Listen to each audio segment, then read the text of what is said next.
Abantu benshi barakunze kuvuga ko ubuzima bugoye. Nta muntu n'umwe ndumva avuga ko ubuzima bworoshe. Twese ni ijambo rikunze gusohoka ritubwira yuko twibusanya yuko ubuzima bugoye. Nibyo ubuzima buragoye, ntibyigeze bunategurwa kugira buzokorohe. Mugabo mu wundi mwanya kandi ubuzima turashobora kububona nk'umugisha, turashobora kububona nk'ikintu Imana yashizeho kugira tukinezererwemo. Turashobora kukibona nk'amahirwe y'akanya gato Imana yaduhaye kugira dushobore kuyabamo neza. Rero nimba tububayemo, reka tububemo neza. Ukuri ni uko uzohura n'ibintu byinshi bikubabaza mu buzima bwawe, it's okay. Uzohomba ibintu byinshi mu buzima bwawe, it's okay. Uzotakaza abantu wakunda, it's okay. Imigambi yawe yose izogenda mu buryo utari witeze, it's okay. Icyo wita umugisha kizocika ikibazo kuri wewe. Abantu bari wizeye, abantu bari witeze yuko bagufasha cyangwa ko bagushigikira, nibo bazoguca intege, nibo bazogusubiza inyuma, it's okay. Wa mugambi wari witeze yuko uzogushikana ku iterambere rikomeye, wa mugambi wari witeze yuko uzoguteza imbere, niwo mugambi uzohomba, it's okay.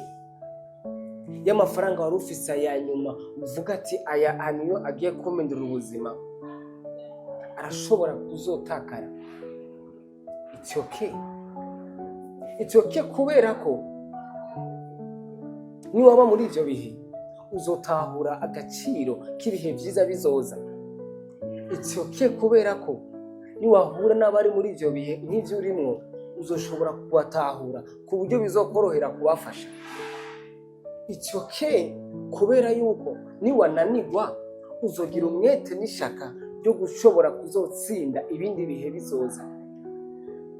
It's okay kubera ko iyo watakaje umuntu wakunda by'ukuri, niwaraba neza uzosanga twatana kimwe wigeze utakaza, kuko uzosanga hari ibihe byiza mwabanye, hari ibihe yakubereye umugisha, ari ibihe yakubereye umuhezagiro, ari ibihe yakunezereje, ari ibihe yaguhinduriye imere.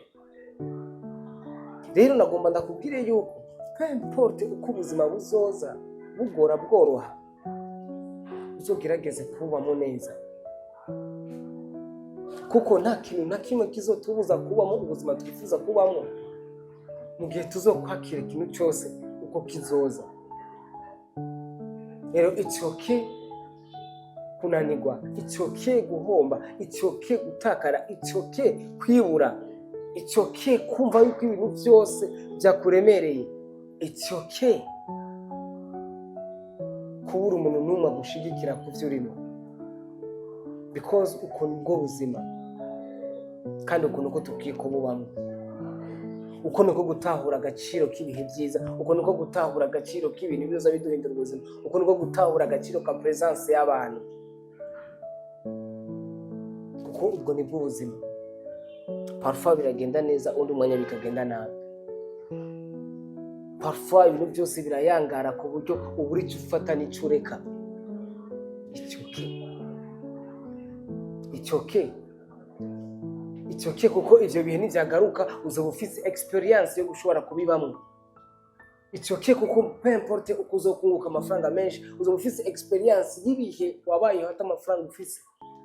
It's okay parce que igihe cyose uzokumva unaniwe uzotahura ko ivyo bihe wigeze kubibamwe. Rero nibizo gutera ubwoba, nibizotuma umutima wawe uhangayika, nibizotuma ucika intege, kuko nibizo bwa mbere ubibuze.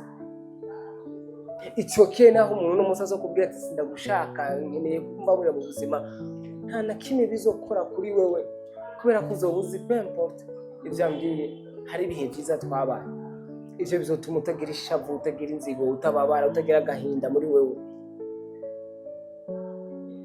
It's okay kuko iterambere ry'iwawe, ugutera imbere k'ubuzima bw'iwawe, uguhindura ubuzima bwawe, biri mu buryo utahura ibintu, biri mu buryo ufata ibintu.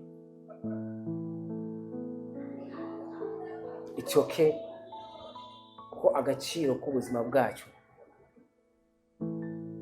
kari mu vyumviro vyacu.